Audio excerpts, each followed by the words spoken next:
Muy buenos días, qué gusto que nos acompañe en una nueva edición de República. Les saluda Carlos Monterrosa, es un agrado que esté con nosotros por la mañana, miércoles 27 de febrero del año 2019, siempre dedicado al análisis de los principales temas de la agenda política, social y económica de nuestro país. Les habla Carlos Monterrosa.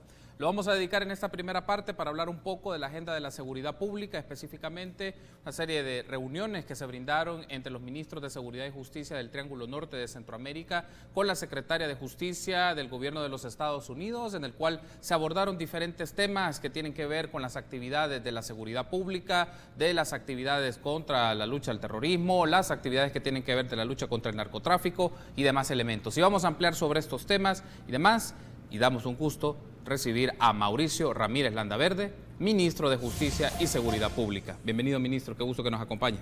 Gracias, Carlos, gracias.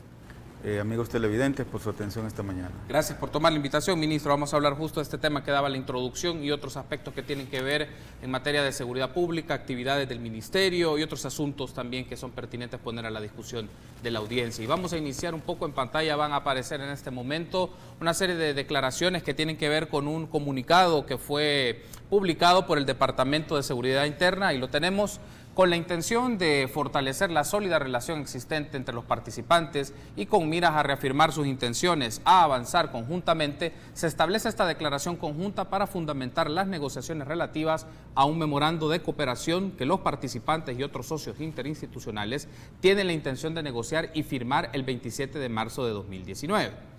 Asimismo, los participantes tienen la intención de negociar y firmar un plan de acción que desarrolle objetivos, mecanismos y los programas necesarios para la implementación de cada una de las áreas prioritarias del memorando de cooperación. El acuerdo final abarcaría 4 áreas específicas de colaboración: combatir la trata de personas y el contrabando humano, contrarrestar el crimen organizado y las pandillas y expandir el compartir la información e inteligencia, reforzar la seguridad fronteriza. Bien, entonces esos son los temas, las 4 áreas que abarcaría esta declaración, que fue parte de la declaración conjunta hacia un acuerdo entre el Triángulo Norte y el gobierno de los Estados Unidos. Si podemos justamente iniciar esto, ministro, ¿cómo fue el proceso de definición y de delimitación, que es el trabajo de este acuerdo que llevaría a estos 4 temas específicos de trabajo y ponen una fecha límite que es marzo para tener este acuerdo firmado entre las partes? Bueno, esta reunión que se desarrolló en nuestro país es resultado de un acuerdo que suscribimos los 3 ministros de seguridad del Triángulo Norte de Centroamérica, Guatemala, Honduras y El Salvador, en la segunda conferencia sobre prosperidad y seguridad que se desarrolló en Washington en octubre del año pasado.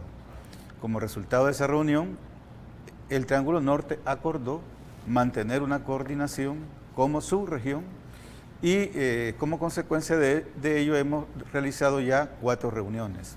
2 de estas se han desarrollado acá en El Salvador, incluyendo pues la más reciente, que contó también con la participación de la Secretaría de Seguridad Nacional de los Estados Unidos. Sí. El acuerdo más importante de esta última reunión es pues llegar ya a un acuerdo con el gobierno de los Estados Unidos de los aspectos de cooperación y trabajo conjunto en miras de fortalecer la seguridad fronteriza en la región. En la reunión anterior, que fue en enero de este año en la ciudad de Guatemala, se dio un paso muy importante porque aprobamos ya los 3 ministros el plan de seguridad fronteriza a nivel del Triángulo Norte de Centroamérica. Este plan busca también enfrentar el desafío de la integración fronteriza que los presidentes de los 3 países del Triángulo Norte pues han acordado y que eso implica desafíos adicionales a la seguridad, puesto que ese acuerdo implica una búsqueda de libre tránsito tanto de personas como de mercancías. Entonces para la seguridad eso implica desafíos adicionales. Para hacerle frente a estos desafíos, ya los 3 ministros hemos avanzado mucho en la búsqueda de acuerdos de cómo vamos a salir adelante con el tema de seguridad, y en esta última reunión pues ya con la participación de Estados Unidos ya definimos de una forma más concreta en qué aspectos. Por ejemplo, hemos hablado pues de un despliegue de seguridad a través de unidades especializadas en el tema de seguridad fronteriza por parte de los 3 países. El Salvador ya lo tiene y lo tiene ya desde hace varios años. con un despliegue en todas las fronteras terrestres, marítimas y aéreas de nuestro país. Es decir, las fronteras terrestres, el aeropuerto, los dos aeropuertos internacionales y el puerto de Acajutla fundamentalmente cuentan con un servicio policial especializado, aparte pues de la presencia de las demás instituciones en la frontera por parte del Área de Seguridad y Justicia de El Salvador a través de la Dirección de Migración y Extranjería, pero también con la Dirección de Aduanas y otras autoridades presentes como del área de salud y de agricultura y ganadería en lo que es el control de especies que ingresan o salen de nuestro país. Por otro lado, también el apoyo a las comunicaciones transfronterizas, de forma que haya un intercambio fluido de información y de consulta a las bases de datos en tiempo real por parte de los tres países, de forma que el control migratorio, el control aduanero se puede hacer también teniendo acceso a las bases del país vecino para así pues llevar un mejor control tanto de personas como de mercancías.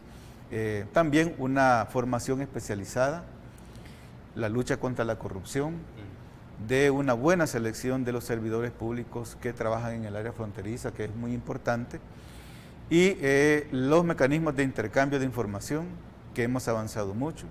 Les queremos también decir que El Salvador es sede de los mecanismos de fusión de información más importantes que funcionan a nivel de la región con el norte del continente, México y los Estados Unidos. El Salvador tradicionalmente se ha destacado en ello y en el marco pues, de estos acuerdos se ha fortalecido. Nuestro país es la sede y el referente de todos estos mecanismos de intercambio de información, de inteligencia que han permitido, para el caso nuestro, como todos saben, resultados importantes en cuanto a la captura en otros países de objetivos importantes para El Salvador, es decir, personas buscadas por nuestras autoridades que huyeron a Guatemala, Honduras, México o los Estados Unidos, también de otros países, han sido capturadas por las autoridades de esos países y eso pues es el resultado de haber afinado mecanismos de intercambio de información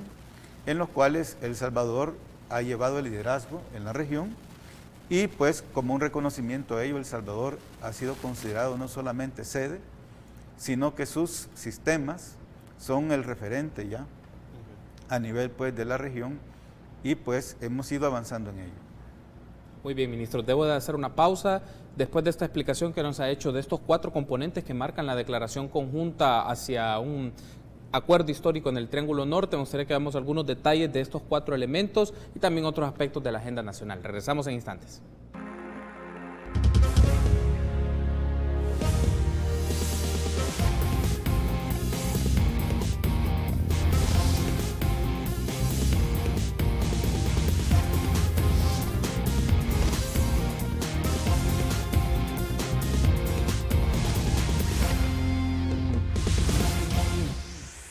Gracias por su preferencia y seguir junto a nosotros en República. Continuamos hablando con el ministro de Justicia y Seguridad, Mauricio Ramírez Landaverde. Este miércoles 27 de febrero hablamos un poco de la agenda de seguridad pública del Triángulo Norte. Estamos hablando un poco de detalles que nos describió el ministro de esta reunión que se sostuvo la semana pasada entre los ministros de Justicia y Seguridad de Guatemala, Honduras y El Salvador con la secretaria de Seguridad Nacional de los Estados Unidos, Kirstjen Nielsen. Un aspecto acá, ministro, es uno de los puntos que fue principales de esta reunión fue la solicitud del gobierno de los Estados Unidos de controlar las caravanas migrantes. Entiendo que eso fue uno de los puntos principales, también por las declaraciones que brindó posterior a esta reunión la secretaria de Seguridad. Por una de las principales preocupaciones que tiene el gobierno de Estados Unidos fue este tema y las causas o los aspectos que generan esta serie de caravanas y movilizaciones. En ese sentido, han definido cuáles son las causas en concreto y cuáles van a ser las acciones que se van a trabajar en el marco de este memorándum de cooperación. Las causas están claras, puesto que no solamente por parte de las instituciones nacionales, sino también de organismos internacionales, se ha estudiado muy detenidamente este fenómeno y año con año estamos actualizando dicha información. En El Salvador, pues tenemos muy claro cuáles son las causas que determinan la migración de los salvadoreños. Continúan siendo las causas económicas en más del 50% la causa principal. El Salvador, por sus propias características, donde más de 2 millones de salvadoreños residen en los Estados Unidos, La búsqueda de reunificar a la familia continúa siendo una de las causas principales y es la segunda en importancia para el caso de El Salvador. Y la tercera es el tema de la violencia. Y pues por supuesto que también hay otras causas, sin embargo ya los porcentajes en que incide son menores. Las principales causas continúan siendo las que ya mencionamos. En primer lugar, la búsqueda de oportunidades, de una mejor vida, de oportunidades de empleo, en primer lugar. Por mucho es la causa principal para el caso de nuestro país. En segundo lugar, la búsqueda de reunificar a la familia. Y en tercer lugar, problemas de violencia o inseguridad que reportan las personas que migran. Esto lo hacemos a través de estudios que año con año se llevan a cabo y que también en los Estados Unidos se impulsan este tipo de investigaciones para determinar las causas y cuáles van a ser las áreas de incidencia. Y pues el plan de la Alianza por la Prosperidad y Seguridad en el Triángulo Norte busca precisamente atacar estas causas, aparte de que en el tema de desarrollo económico, oportunidades, pues ya las autoridades, sobre todo de relaciones exteriores, economía, educación y las demás que se empeñan en impulsar este tipo de programas. Pero desde el punto de vista de la seguridad, lo más importante es que en el marco de este esfuerzo regional, El Salvador ha impulsado desde el año 2015 el Plan El Salvador Seguro en primer lugar. Y también que siempre buscamos contribuir al tema regional, puesto que enfrentamos una criminalidad organizada transnacional y solo podemos hacerle frente si estamos unidos, si trabajamos de forma coordinada todos los países de la región, pero por supuesto nuestro interés principal es el fortalecimiento de El Salvador. Y al respecto, yo quisiera señalar como ejemplo algunos datos. En cuanto a las incautaciones de sustancias ilícitas, El Salvador se ha destacado mucho en ello. En el gobierno del presidente Salvador Sánchez Serén, hasta hoy se han incautado más de 37 toneladas de sustancias ilícitas. Y, un dato importante, en toda la historia de la Policía Nacional Civil, en toda la historia de la seguridad, después de los acuerdos de paz hasta el año 2014, se incautaron aproximadamente 30 toneladas. Es decir, en estos 5 años de la administración actual, se habrán incautado más ilícitos, sustancias ilícitas, que en toda la historia de la seguridad pública después de los acuerdos de paz. Este es un resultado destacable desde todo punto de vista. En segundo lugar, la búsqueda de El Salvador de articular esfuerzos con los demás países de la región y el norte de nuestro continente para la búsqueda de prófugos y de sujetos importantes para las autoridades nacionales. Y de esa manera, pues, los salvadoreños conocen, por ejemplo, los casos que desde el 2016 se están operativizando, que iniciaron con la Operación Jaque, luego la Operación Cuscatlán, la Operación Libertad y toda una serie de operativos que a partir del 2016 se han desarrollado bajo la nueva estrategia de las autoridades de justicia, como son atacar las finanzas, atacar la intelectualidad, ya no solamente atacar la parte operativa, sino sobre todo aquellos que toman las decisiones a nivel del crimen organizado, y que provocó en esos años la huida o la búsqueda de esconderse en otros países de los líderes. Y poco a poco, pues ustedes ven cómo de forma progresiva estos sujetos están siendo capturados en México, en los Estados Unidos, algunos también en Guatemala, Honduras, Nicaragua hemos tenido también, y otros países, y los estamos trayendo a El Salvador y están respondiendo ya por los delitos que han cometido. Es decir, por supuesto El Salvador ha llevado el liderazgo en el tema de la región del Triángulo Norte, buscando integrar, articular esfuerzos, provocar este tipo de espacios de discusión, generar estas reuniones y sobre todo, como ya dijimos, en búsqueda pues de que la región se fortalezca, porque solo unidos, integrados, vamos a hacerle frente de forma eficaz a una problemática que es transnacional, pero también, por supuesto, teniendo como primera prioridad que El Salvador salga adelante, se fortalezca y mejore su desempeño en cuanto a la persecución del crimen organizado, sobre todo lo que se relaciona con la problemática que afecta más a los salvadoreños. Dos preguntas muy concretas, ministro. Vamos a hacer la transición ya a otros temas, pero por ejemplo, uno es, este memorándum de cooperación, ¿están definido ya o ya se estableció un monto del cual va a aportar el gobierno de los Estados Unidos a los gobiernos del Triángulo Norte de Centroamérica? Y el segundo aspecto es la impresión, le preguntaba el tema de la migración interna y sobre todo las caravanas, porque uno de los ejes que usted describió fue el de la seguridad fronteriza, y leyendo un poco el comunicado es básicamente fortalecer las unidades policiales de seguridad fronteriza e información para no permitir que la gente salga del país, o del Triángulo Norte, de Guatemala, de Honduras y El Salvador, básicamente reforzar las fronteras de estos países para que no salgan hacia los Estados Unidos. Es la interpretación que puedo tener. Bueno, el monto, el alcance de los programas de cooperación, esperamos definirlos con mayor exactitud en la próxima reunión, que es el 27 de marzo en Honduras, en la cual pues nuestra expectativa es que ya suscribamos los aspectos ya concretos. En esta última reunión lo importante es que ya definimos, digamos, la parte operativa, es decir, el trabajo conjunto y la cooperación ¿en qué? ¿En qué aspectos? ¿Qué es lo que vamos a trabajar? ¿Qué es lo que vamos a fortalecer? Y algo bien importante que debo de subrayar, el compromiso del trabajo conjunto es prevenir la migración irregular, perseguir a las estructuras de crimen organizado que se dedican a este delito y otros conexos como la trata de personas, el contrabando de mercadería, el tráfico ilegal de armas de fuego, entre otros. No nos hemos comprometido a frenar las caravanas. Ya El Salvador, desde el primer momento, desde que esta situación inició el pasado octubre del 2018, El Salvador sentó claramente su posición. Y debo también subrayar el hecho que en estas reuniones que hemos desarrollado a nivel del Triángulo Norte, hemos unificado ya ese planteamiento. Es decir, todo el Triángulo Norte ya está bajo una misma posición. Es decir,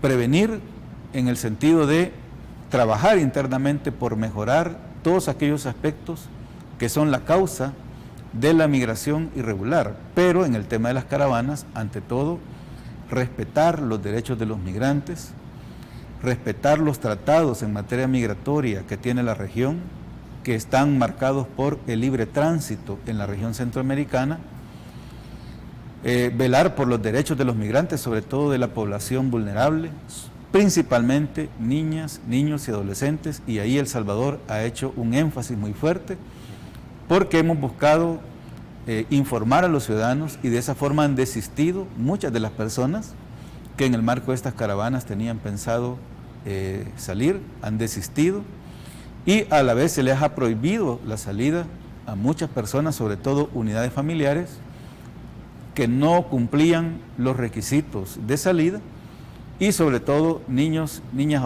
o adolescentes que viajan no acompañados, ha sido como la labor fundamental.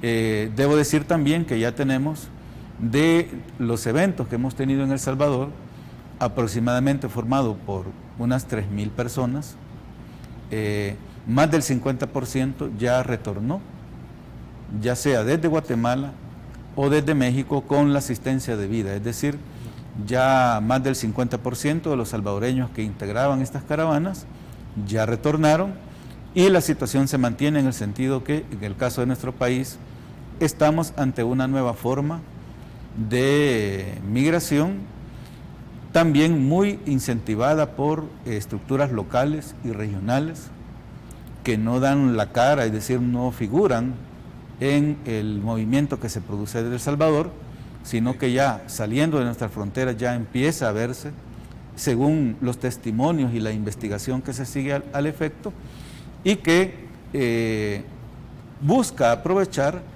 el fenómeno de las caravanas, entendiendo que en el mismo aquellos que se dedican ya a traficar con personas se mimetizan, es decir, se confunden dentro de todo el grupo, y que le venden a las personas que integrando una caravana es una forma más fácil, más segura y más barata de lograr el objetivo de llegar a los Estados Unidos, tratando de convencer a la gente que siendo parte de una caravana van a tener consideraciones, tratos diferenciados por parte de los gobiernos de Guatemala, México y los Estados Unidos. Al respecto, la posición del gobierno de los Estados Unidos la conocemos perfectamente, México ha cambiado ya en los últimos meses de dar visas humanitarias a prácticamente a cerrar esa posibilidad, de forma que la situación no es fácil para los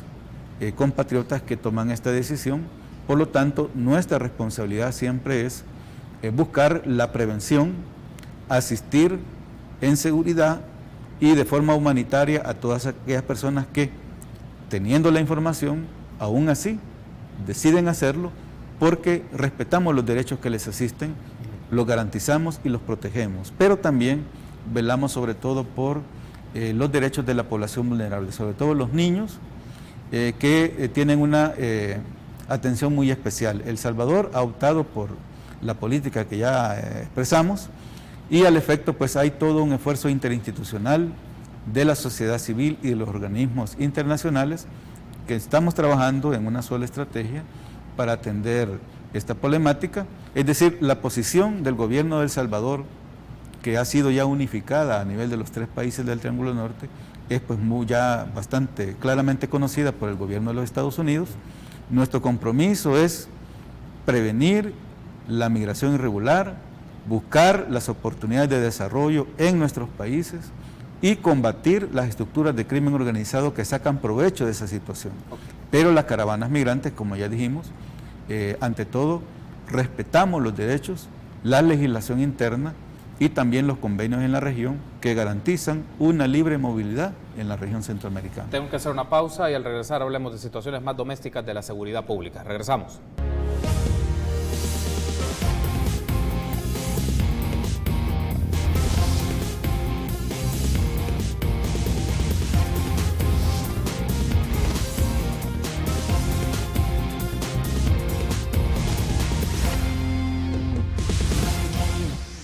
Gracias por continuar junto a nosotros en República. Seguimos platicando con el ministro de Seguridad y Justicia, Mauricio Ramírez Landaverde. Ministro, ahora cambiemos un poco de tema. Uno de los asuntos también que ha estado en discusión últimamente y que también se han generado comentarios en redes sociales es sobre la gestión de las ganancias de las tiendas penitenciarias. Uno de los aspectos acá es que se menciona que hay una asociación denominada Yo Cambio, que es la que genera esa gestión de esas ganancias de las tiendas penitenciarias. El primer punto es este. ¿Es así? ¿Esta asociación Yo Cambio genera o gestiona la ganancias de esas tiendas penitenciarias? Y segundo, ¿usted es parte de esa asociación? Sí, efectivamente. ASOCambio, la asociación Yo Cambio, fue formada precisamente con el propósito de resolver el problema de lo que anteriormente se llamaba tiendas institucionales. ¿Cuál era el problema con tiendas institucionales? Yo creo que todos los salvadoreños lo conocen. Era un mecanismo de, a través de la venta de diferentes productos dentro de los centros penitenciarios, obtener ingresos, pero el problema estaba en el manejo de esos ingresos. Ese mecanismo carecía de un sistema de contabilidad formal. Había una total discrecionalidad en cuanto al uso de esos recursos. A través de lo que se obtenía de esta operación, se efectuaban diferentes tipos de gastos, principalmente pagos de salarios a personas que no contaban con un contrato formal, no tenían seguridad social, ni cotizaban a AFP, es decir, no tenían absolutamente ninguna seguridad laboral, en lo absoluto. Pero no es esta situación lo más grave, sino que en el marco de la investigación del caso conocido como Tregua, sí, se llegó a obtener indicios por parte de las autoridades de que esos recursos incluso fueron usados con los fines pues, de este empeño o estrategia que en esos años el gobierno siguió y las autoridades del área de seguridad y de centros penales, y que aparte de ese dinero llegó incluso a parar a manos de las pandillas. Es decir, así de grave es la situación. Y que provocó que actualmente estén procesados 2 exdirectores de centros penales. Es decir, la situación era verdaderamente crítica. También, pues, a través de las auditorías que se efectuaron, tanto por parte del Ministerio de Justicia como la Corte de Cuentas de la República, la Corte de Cuentas de la República, en un informe, llegó a requerir al ministerio de buscarle una solución a esa situación.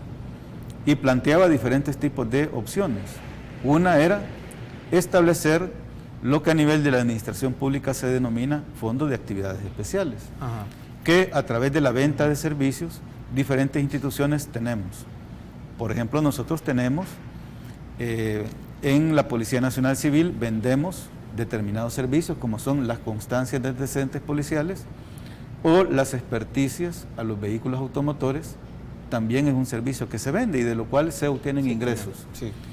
El mecanismo a nivel de la administración pública para la gestión de estos recursos es establecer lo que llamamos los FAE, Fondos de Actividades Especiales. Y así diferentes instituciones de gobierno tienen un mecanismo similar para obtener ingresos. Ahora, en función, que me queda claro esto, ministro, y la pregunta que me deriva es, ¿por qué se crea una asociación para gestionar estos fondos? Y el segundo aspecto es, porque se puede derivar o se puede interpretar, usted podría argumentar lo contrario, ministro, sobre esto, pero podría generar un conflicto de interés que los miembros de esa asociación, es usted, el viceministro de Seguridad y Justicia y el director de centros penales que van a manejar fondos, que por qué no lo podría auditar las instituciones del gobierno o con el apoyo de la Corte de Cuentas. Bien, a eso vamos. Es decir, esa era la primera opción que nosotros teníamos. Establecer, como ya dijimos, un FAE. Fue la primera salida que buscamos, pero las autoridades del Ministerio de Hacienda no autorizaron establecer el FAE, argumentando que no eran fondos públicos los que se obtenían a través de esa operación. Entonces, siguiendo las mismas indicaciones de la Corte de Cuentas de la República, buscamos otras opciones. Es necesario señalar de que la ley penitenciaria y el reglamento de dicha ley ya establece un mecanismo como el que hemos encontrado. La ley penitenciaria habla incluso de patronatos, y déjame decirte también que las autoridades anteriores, si mal no me recuerdo, en el año 2007, establecieron una sociedad como la que hoy establecimos, la crearon, pero no le dieron vida, desconozco las razones. Es decir, en el año 2007, las autoridades en turno en el Ministerio de Justicia y Seguridad y en la Dirección General de Centros Penales buscaron una solución como la que hemos hecho nosotros, pero no le dieron vida. No conozco cuáles fueron las causas de ello, pero crearon la entidad, pero no la materializaron, no funcionó, no la operativizaron. Ya. De forma que esta fue la solución que le encontramos: establecer, ante la negativa por parte del Ministerio de Hacienda al no constituir fondos públicos los ingresos a través de esa operación, pues en el marco de lo que ya establece la ley penitenciaria, a lo que llama en dicha ley patronato, establecer pues una fundación, para lo cual reunimos todos los requisitos establecidos en la ley de asociaciones y fundaciones sin fines de lucro. Es decir, es una entidad privada, pero que por supuesto que tiene un vínculo institucional, puesto que el objetivo principal de esa institución es apoyar a la administración, manteniendo y ampliando los programas que ya se daban, pero formalizándolo. Es decir, hemos pasado a una asociación formal, legalmente establecida, cumpliendo todos los requisitos que la ley nos demandaba al respecto, y que cuenta ya con un sistema de contabilidad formal, auditable por las entidades públicas o privadas que corresponda. De hecho, al ser una entidad privada, no es cierto que esté exenta de cualquier tipo de control. Las entidades privadas tienen su respectivo sistema de fiscalización interna a través de auditorías internas y una externa que también la ley ya le establece a este tipo de asociaciones. Hay una contabilidad formal, ya no hay discrecionalidad en el uso de los recursos, ya hay una normativa clara al respecto, y sobre todo hemos resuelto el problema de los empleados, de los trabajadores que antes carecían de toda seguridad laboral, hoy ya tienen un contrato formal, tienen seguridad social, cotizan a la AFP como corresponde, es decir, tienen la estabilidad y seguridad laboral que merecen. Es decir, principalmente personal médico, paramédico, insumos, mantenimiento, equipamiento de las clínicas médico-odontológicas que están en los penales, es como la principal actividad que esta asociación hace. Y apoyar a la Dirección General de Centros Penales en diferentes aspectos. Okay. La asociación tiene como dentro de sus estatutos que forman parte de dicha asociación los titulares del Ministerio, de la Dirección General de Centros Penales y de otros cargos dentro del área de seguridad y justicia. Pero eso no lo relaciona con la persona natural, pues es decir, no es Mauricio Ramírez Landaverde el que forma parte de la Junta Directiva de la Asociación, sino el ministro. Es quien ostenta el cargo de ministro. Es quien ostenta el cargo, de forma que una vez en mayo próximo yo finalice mis funciones como ministro, también lo haré en esa asociación y serán las próximas autoridades quienes formarán parte de ello, o si ellos optan por cuestión de tiempo o considerar que no pueden dedicarle tanto tiempo a una situación de esa, pues simplemente reforman los estatutos y nombran otros representantes en ella. Es decir, no hay ningún problema, digamos, como de conflicto de interés, puesto que, insisto, Mauricio Ramírez Landaverde no forma parte de esa junta directiva en tanto persona natural, sino por el cargo que ostentamos. Es decir, es una solución legal y técnicamente viable, como ya se demostró, porque la asociación está funcionando adecuadamente, y aquí lo más fácil era cruzarse de brazos y no hacer nada. Eso era lo más cómodo, y dejar las cosas como estaban, con el problema que yo quisiera reiterar, porque realmente es un problema muy serio. La operación que se desarrollaba en tiendas institucionales, hay un caso que está pendiente de vista pública, pero los indicios son que ese dinero fue usado de forma discrecional por las autoridades en turno y que pudiese haber llegado hasta a las pandillas. Así de seria era la cosa.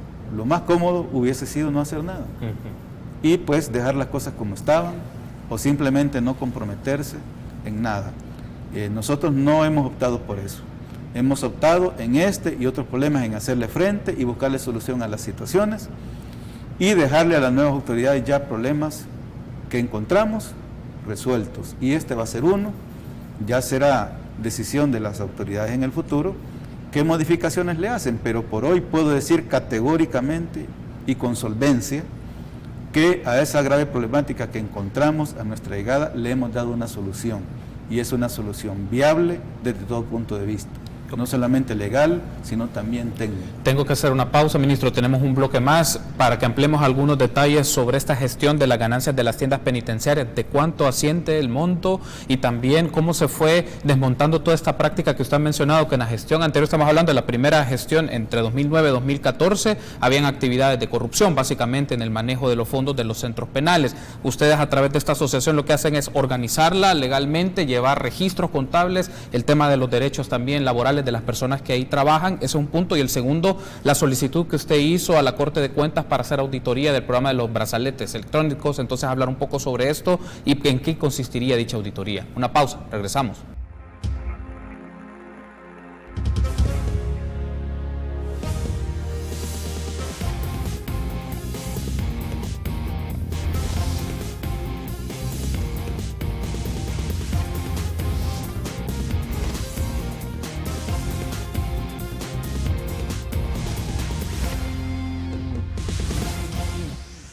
Gracias por ser junto a nosotros en República. Último bloque de esta primera parte que hemos estado hablando con el ministro de Justicia y Seguridad, Mauricio Ramírez Landaverde. Ya nos dio en el bloque anterior una explicación sobre la creación de la asociación Yo Cambio y su rol en la gestión de las ganancias de las tiendas penitenciarias. Ministro, un poco en función de esta disposición establecida y la creación de esta asociación el año pasado, y como usted bien lo describe, el gobierno que asuma el 1 de junio tiene la responsabilidad de nombrar a las personas que van a estar al frente de esta asociación manejando, gestionando los fondos.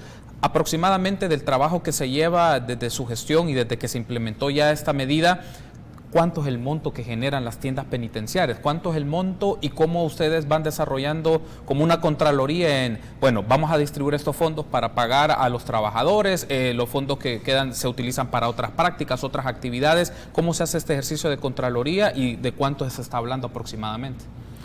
Bueno, lo que se obtiene a través de esta operación mensualmente es una cantidad cercana al $1.000.000, no llega al $1.000.000, y que fundamentalmente en el porcentaje mayoritario va al pago de los salarios de los trabajadores que se cubren a través de estos ingresos, sí, que fundamentalmente es personal médico, paramédico, es lo principal, es decir, el pago no de todos, porque muchos son cubiertos con el presupuesto ordinario de la institución, sí, pero la mayoría no se ha logrado hacerlo, de forma que a través de los ingresos de esta operación se pagan los salarios de muchos médicos, enfermeras, se mantienen las clínicas médico-hospitalarias, se compran insumos, en una labor tan importante y que ha contribuido, como ya he sabido, a que en el sistema penitenciario salvadoreño el tema de las afectaciones en salud ya sean situaciones superadas. Pues hubo mucho señalamiento en relación a las epidemias que tuvimos.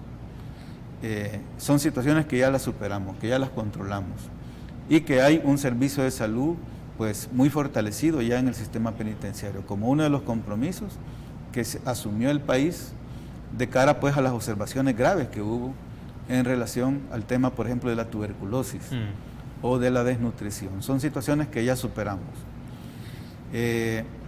También de los ingresos se dan diferentes tipos de apoyo, que en este caso son insumos, sobre todo para el programa Yo Cambio. Algunos de los insumos que se obtienen para los programas educativos, de producción, de deporte, que se desarrollan en los diferentes centros penales, también se apoyan a través de esta actividad. Fundamentalmente, esos son los usos que tienen los ingresos que se obtienen a través de esta operación y pues están sujetos a los controles de ley.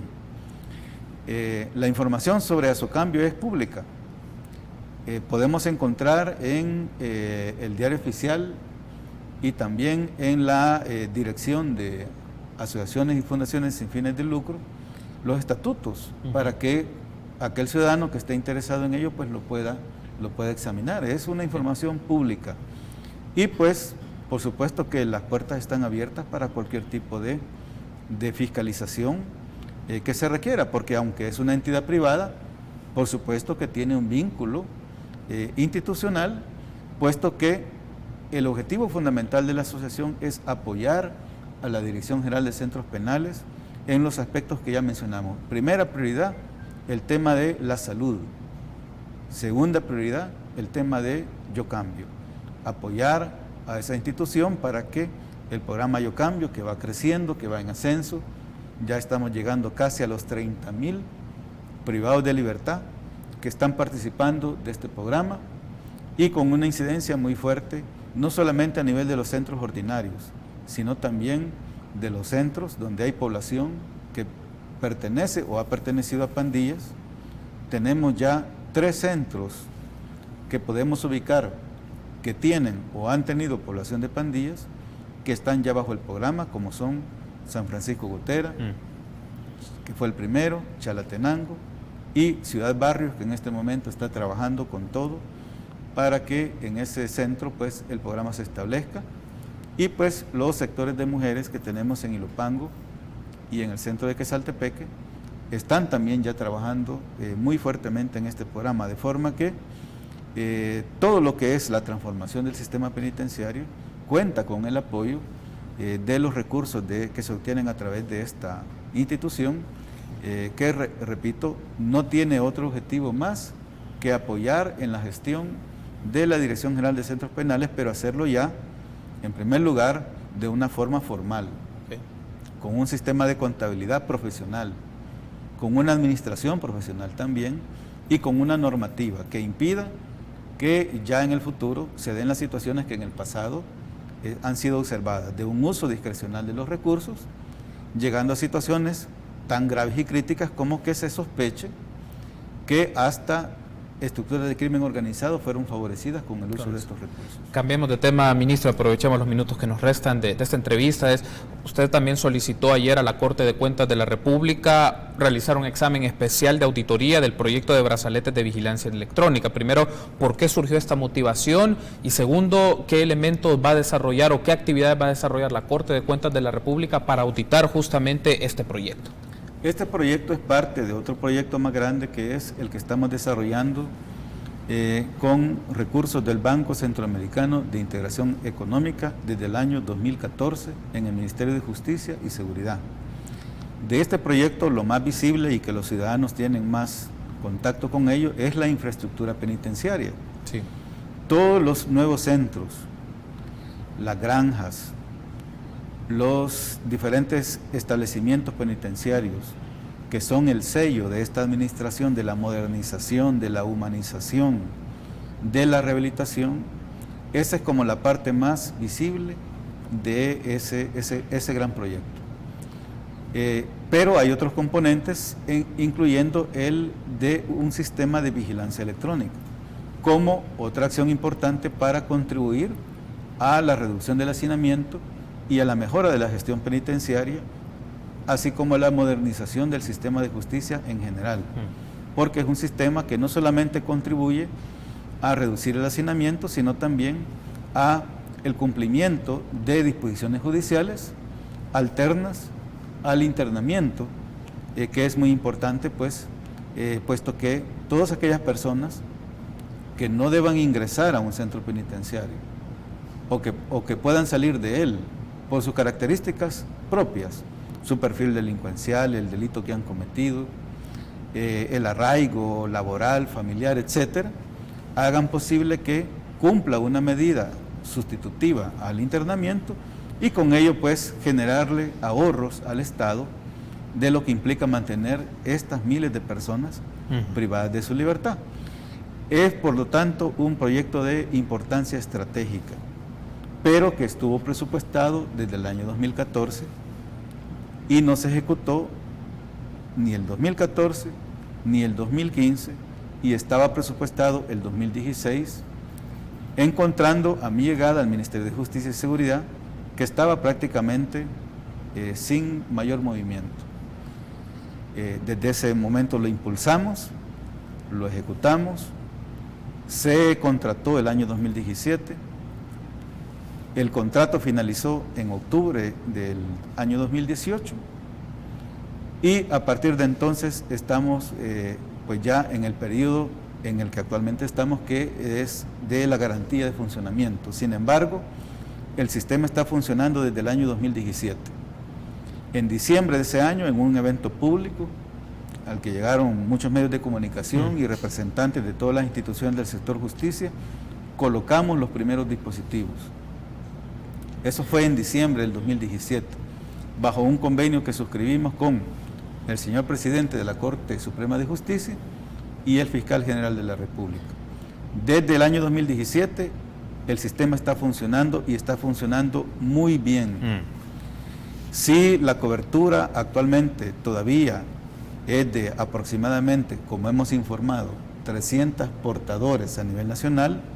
Se debe a que poco a poco, progresivamente, los jueces que van teniendo conocimiento, y no solamente conocimiento, sino que le toman confianza a esta herramienta, van ordenando la colocación de los dispositivos. Sí. Los dispositivos no los podemos colocar nosotros porque queramos, solo por autoridad judicial, solo por resolución judicial pueden ser colocados. Y si bien tenemos jueces que son grandes usuarios del sistema, porque tenemos jueces que tienen 60, 50 dispositivos en uso, otros tienen 30 o 20, pero la generalidad de jueces del país todavía está en una etapa de adaptación, de conocimiento y de tomarle confianza a la herramienta, razón por la cual todos los viernes de todas las semanas visitamos diferentes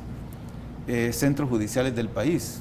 Visitamos tribunal por tribunal, explicando la solución, poniendo a disposición la medida, y en ese proceso muchos jueces pues van sumándose y poco a poco va subiendo la cantidad. La solución está funcionando bien, eso lo puedo garantizar, pero no solamente nosotros, sino hemos hecho varias actividades con representantes de medios de comunicación, periodistas.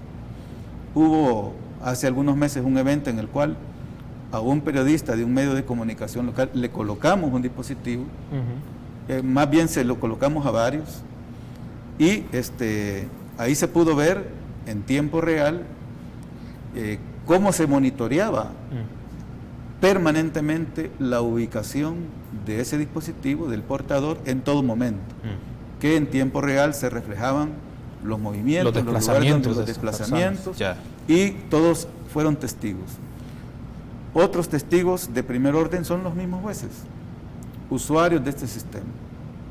Ellos ellos han constatado y pueden dar su testimonio de si la herramienta está funcionando y cómo está funcionando. Y también muchos diputados, porque hemos promovido varias reformas, y para estas actividades de promoción hemos invitado a diputados, de forma que también hay muchos diputados y diputadas que son testigos y que pueden evidenciar de que la solución está funcionando. Y pues a nivel personal, claramente puedo decir con total solvencia que la solución funciona y funciona bien, que es una herramienta importante para el país, que no obstante eso, a través de falsedades, ha sido puesta en entredicho.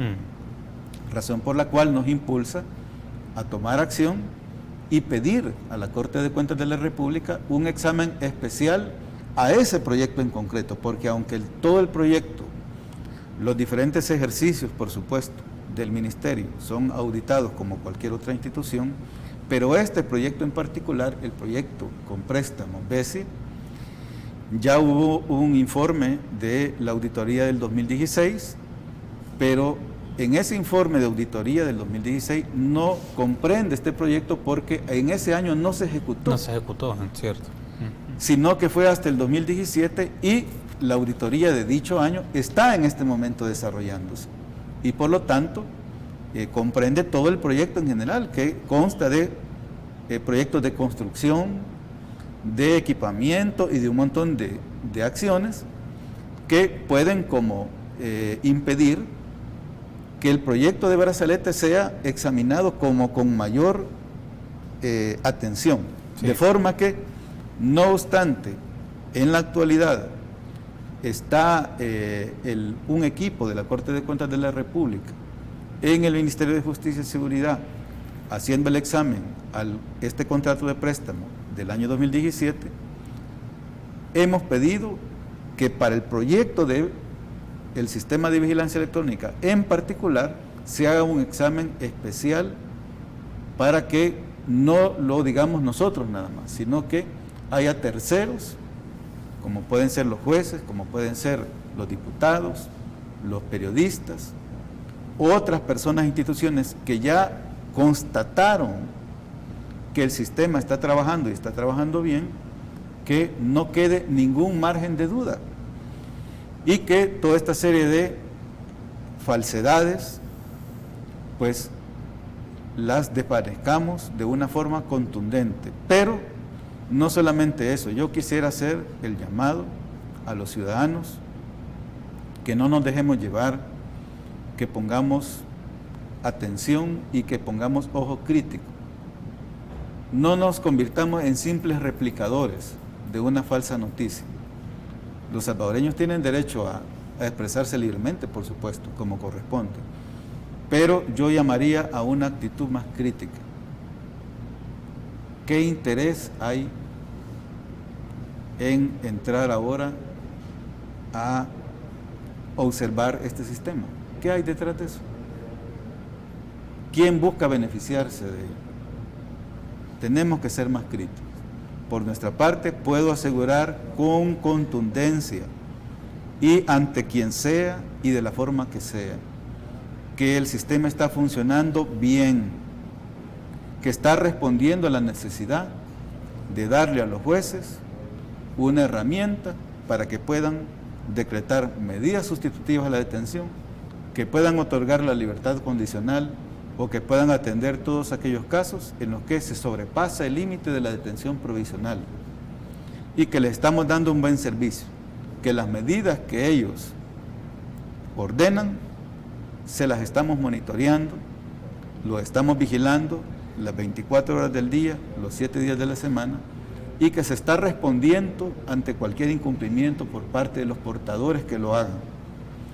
Y de lo cual, ante un incumplimiento, estamos generando los informes para que el juez, si le otorgó una medida sustitutiva y el portador incumple las medidas que le impuso, pues que se la cambie y que le decrete la detención provisional si es que así él o ella lo decide. O sea que un rol aquí clave, ministro, es, digamos, ya usted ha mencionado que para auditar el manejo de los fondos, para auditar los procedimientos, básicamente está el informe que está trabajando el BESIE, que es la instancia que ha estado patrocinando el proyecto, pero también ahora la Corte de Cuentas con esta solicitud de examen de auditoría es otra de las fuentes, digamos, pero también una de las que es clave es los jueces en este caso, porque lo aplican, y usted me mencionaba que ha sido progresivo. Algunos jueces poco a poco se han ido involucrando en este tema, pero que marca también en el ritmo de que los jueces puedan estar en sintonía del monitoreo y seguimiento de esto, digamos, aplicando el marco legal, pero también que conozcan y sepan cuáles son las aptitudes que tiene este sistema como tal de vigilancia electrónica y también cuáles pueden ser sus limitaciones y en esas cómo se puede compensar según el marco legal. ¿Cómo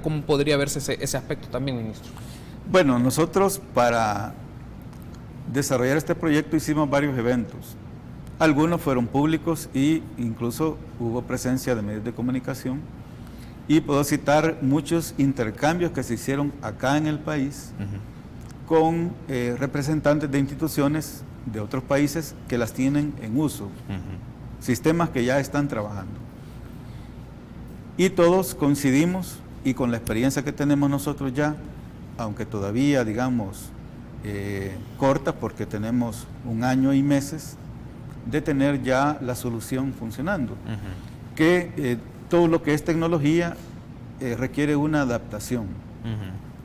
Las personas no nos adaptamos de forma inmediata a la tecnología, a menos que sea a la fuerza, ¿verdad? Sí. Pero en este caso no lo es, sino que queda bajo la autoridad e independencia judicial si lo usa o no lo usa. Y respecto al uso, ahorita solo son ciertos jueces que pues han tenido más contacto con la herramienta, le han tomado confianza o porque ellos mismos conocen en alguna medida algunos temas de tecnología y saben pues cómo funciona. Y que en esa medida lo van ordenando. Sin embargo, debo decir que actualmente tenemos jueces de todo el país. Tenemos jueces de la zona occidental, de la zona oriental.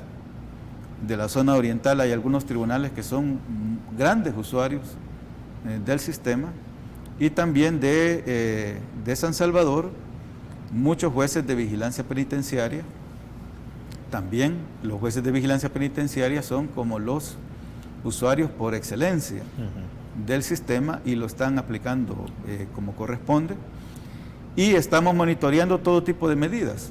Rápidamente yo te cito algunas, porque aquí varía mucho. Por ejemplo, en un caso del delito de retención de cuotas laborales, hubo un caso en el cual se capturó a un señor que es propietario de varias estaciones de servicio por el delito de retención de cuotas laborales. Entonces este señor en la audiencia pues le expuso al juez, mire, si usted no me permite seguir manejando mis empresas, no voy a poder responderle a mis trabajadores. Entonces el juez no le decretó la detención provisional, le decretó medidas sustitutivas, entre ellas con el apoyo del dispositivo, y le impuso, bueno, que efectivamente se lo autorizaba, pero para que cumpliera a lo que se estaba comprometiendo de monitorear sus empresas, y le impuso una ruta diaria va a salir de su casa a tal hora va a estar en tal estación de servicio, ahí va a permanecer tantas horas, luego se va a desplazar a la siguiente.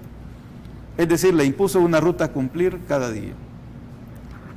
Ese tipo de medidas se está monitoreando a la perfección. Se sabe el señor a qué hora sale de su casa, a qué hora llega a la estación, a qué hora llega a la siguiente. Es lo que el y juez le estamos va informando de acuerdo a lo que el juez determinó. Sí. Otro ejemplo, hubo una señora jueza de un tribunal de la zona occidental que en un caso de los delitos de la Ley Especial Integral para una vida libre de violencia, le impuso al agresor medidas sustitutivas, entre ellas residir en un lugar distante al lugar de residencia de la víctima. Prácticamente le impuso que debía irse a vivir al otro extremo, por así decirlo, de la ciudad. Y que por supuesto no debía de acercarse al lugar de residencia de la víctima. Es una medida que se está monitoreando perfectamente. Todos los días se constata que llega al lugar que le determinaron que debía residir, que pernocta ahí. Y en este caso que cito, hubo ya un intento de esta persona de acercarse a la vivienda de la víctima. La jueza tuvo a bien definir como zona a la que no podía ingresar toda la colonia, ¿verdad?, donde queda ubicada la casa de la víctima, no solamente la casa, sino toda la colonia. Sí.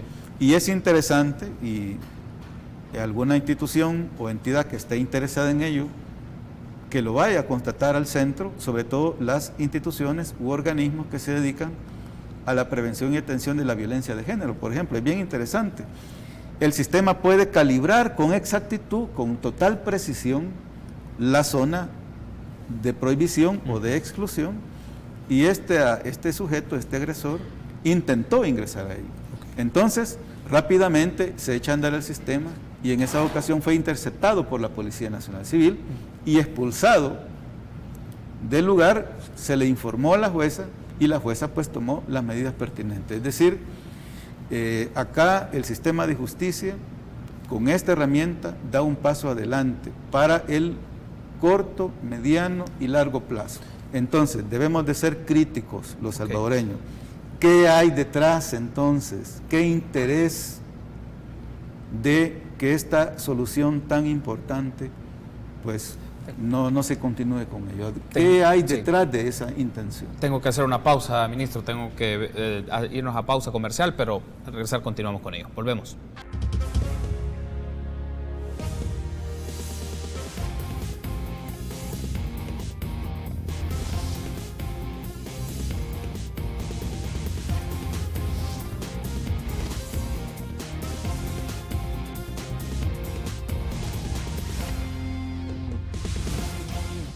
Último bloque de esta entrevista que le hemos dedicado todo el programa de República del miércoles 27 de febrero con el ministro de Justicia y Seguridad, Mauricio Ramírez Landaverde, para hablar de diferentes asuntos de la agenda de la seguridad pública. Hemos hablado del acuerdo entre la formación de un acuerdo, un memorando de cooperación entre los gobiernos del Triángulo Norte con Estados Unidos. Hemos hablado también un tema de la gestión de las tiendas penitenciarias y hemos estado hablando en este bloque, en el anterior y en este bloque, básicamente sobre los brazaletes electrónicos y su uso, como el ministro no lo describía en el bloque anterior.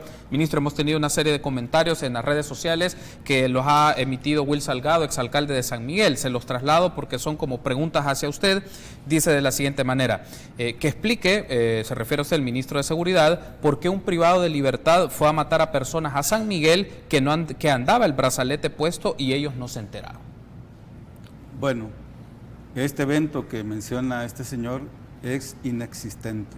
Ajá. No hemos tenido en lo absoluto ningún evento como el que él está indicando, ni en San Miguel, ni en ningún otro lugar del país. En lo absoluto hemos tenido un incidente de esa naturaleza. Otra de las preguntas que dice el señor Salgado es, ¿por qué se quiere comprar otros 2.500 brazaletes más a 3 meses antes de irse a su cargo? Si tiene 2.200 guardados desde hace casi 2 años, esa es una compra innecesaria. Los brazaletes, como ya explicamos, no es que nosotros los tengamos guardados, ni embodegados, ni en ninguna otra condición, porque no depende de nosotros el ponerlos o no en determinados casos. Solo son los jueces, Solo por orden judicial se están poniendo los brazaletes. De acuerdo a la ley, ninguna otra autoridad puede disponer el uso o retiro de un brazalete de este tipo. Y aunque es una situación bastante dinámica, bastante variable, porque diariamente hay movimiento, pues diariamente algunos se colocan, otros se retiran, pero todo es por disposición judicial. Ninguna otra autoridad puede ordenar la colocación o retiro de un dispositivo electrónico. Solo es a través de orden judicial, y los que adquirimos no era para ponerlos de un solo, era para tener determinada cantidad conforme las órdenes judiciales fueran llegando, que tuviéramos nosotros disponibilidad, y en eso estamos. En este momento, el contrato, como ya lo expliqué, está ya en su periodo de garantía de funcionamiento y en pleno desarrollo de las campañas para explicar, demostrar, hacerles presentaciones a los jueces, y he explicado también que todas las semanas estamos en ello. Yo personalmente todos los viernes los estoy dedicando a visitar cada uno de los centros judiciales del país. Por cierto, esta semana me corresponde ir al centro judicial en San Vicente a exponer a los jueces de esa jurisdicción esta herramienta. Estamos en pleno desarrollo de esa campaña y conforme a ello ya muchos jueces pues están entrando ya a ser usuarios importantes del sistema, y pues en esa medida el sistema va a ir subiendo, va a ir creciendo. El sistema es muy robusto. Eso quiere decir que puede soportar decenas de miles de dispositivos funcionando simultáneamente en un momento dado. Es decir, hemos adquirido una herramienta para el futuro del país. Otro aspecto, ministro, y es pregunta que nos ha llegado también por Paul Steiner, estuvo acá con nosotros en este set sobre este tema y consulta. Pagaron más de $1,600 por unidad y están disponibles uno en uno por menos de $250. ¿Cuál fue el criterio de la compra? ¿Por qué no se constató el valor de mercado? Y luego contrataron a una empresa de telefonía y no investigaron si habían conflictos de interés o falta de cobertura, es lo que pregunta Paul Steiner. Bueno, está totalmente equivocado este señor. A ver. Nosotros no hemos comprado brazaletes. ¿De qué nos sirve un brazalete? Es como este reloj. No sirve de nada. No hemos adquirido brazaletes, hemos adquirido una solución que tiene diferentes componentes. Tiene en primer lugar el software, la tecnología de telecomunicaciones, el equipamiento, un sitio central y un sitio alterno, un centro de monitoreo, equipo de respuesta informático, de comunicaciones, de transporte, para la Dirección General de Centros Penales y la Policía Nacional Civil. Un brazalete comprado a la cantidad que él dice o cualquier otra, ¿de qué sirve? No sirve de absolutamente de nada. Nosotros no hemos comprado brazalete, hemos comprado una solución. Es un sistema. Es un sistema que tiene diferentes componentes. Por supuesto que dentro de toda esa solución está también el dispositivo que se ha adquirido, pero no nos sirve de nada un dispositivo, porque sería lo mismo que portar como el reloj que yo ando en mi muñeca acá. Si no hay de este dispositivo todo un sistema, un software, la comunicación de datos, el monitoreo y la respuesta en caso que el que lo porte viole o incumpla la medida que está monitoreando, que se pueda responder y que esta persona se pueda proceder a su detención. Eso es lo que hemos comprado. Nosotros no hemos comprado brazaletes. Entonces también esta consulta que él hace de la empresa de telefonía contratada no es así. No es una empresa que se ha contratado para el tema del sistema, del internet y del GPS. Los dispositivos funcionan con dos tipos de tecnología, GSM y GPS. Y el servicio de transmisión de datos lo da un determinado operador de telecomunicaciones. Sí. Y pues, de acuerdo a las ofertas presentadas, conforme a la ley, y adicionalmente a ello, nosotros, para adquirir este sistema, estamos también bajo otra normativa, que es la normativa BESIE. Es decir, porque es un contrato de préstamo con el banco, además de la normativa interna en el tema de adquisiciones y contrataciones, debemos cumplir las normas del banco. Nosotros no podemos contratar a discreción a cualquier compañía, sino que en el marco pues, de la legislación y las normas que rigen este tipo de procesos.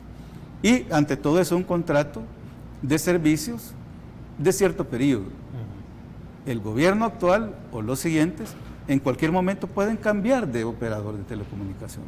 Si no están satisfechos con la operación de determinado operador, pues contrata otro y punto. Es decir, eso no liga en ningún momento al gobierno a determinada compañía, al contrario. Y valga decir, sin mencionar nombre de compañía, porque no se trata de eso, que la operatividad en la actualidad llena los requisitos. No hemos tenido mayor dificultad. Las pérdidas de señal momentáneas por espacios de segundos, en la mayoría de los casos, se deben a diferentes tipos de situaciones. Ciertamente nuestro país tiene áreas de sombra en el tema de las telecomunicaciones. O cuando una persona transita en la cercanía de un centro penitenciario, por ejemplo, hay una pérdida de señal, pero estas son momentáneas y por espacios de segundos, que son perfectamente medibles, irrecuperables. Esa situación se puede constatar. Y como he dicho, pues si no basta con los argumentos que yo estoy exponiendo, tenemos ya suficientes testigos, jueces, diputados, periodistas, porque los periodistas han estado en estos eventos y algunos de ellos pues fueron voluntariamente, por supuesto, sujetos a colocación del dispositivo, y pues tenemos muchos testigos y esperamos, dado que hay gente que se ha dado la tarea de poner en entredicho este sistema, pues con mucha más razón estamos más interesados en demostrar de forma contundente que es una solución, en primer lugar, necesaria, en segundo lugar, positiva para el país. Es lo que le puede permitir al Estado salvadoreño en el corto, mediano y largo plazo ser más eficiente en el uso de los recursos que se destinan para mantener personas privadas de libertad, que actualmente representa un costo diario por privado de libertad de $2.70.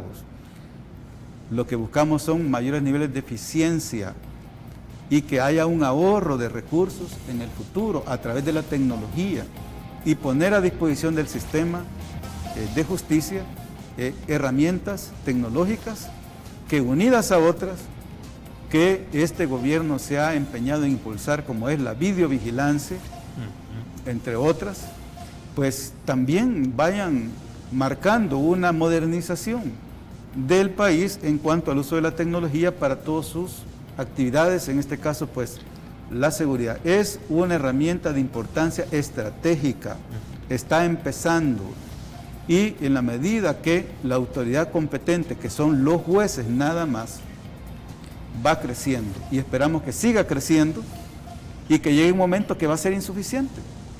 Por eso hoy, mañana o pasado mañana habrá que adquirir más dispositivos, porque a eso vamos.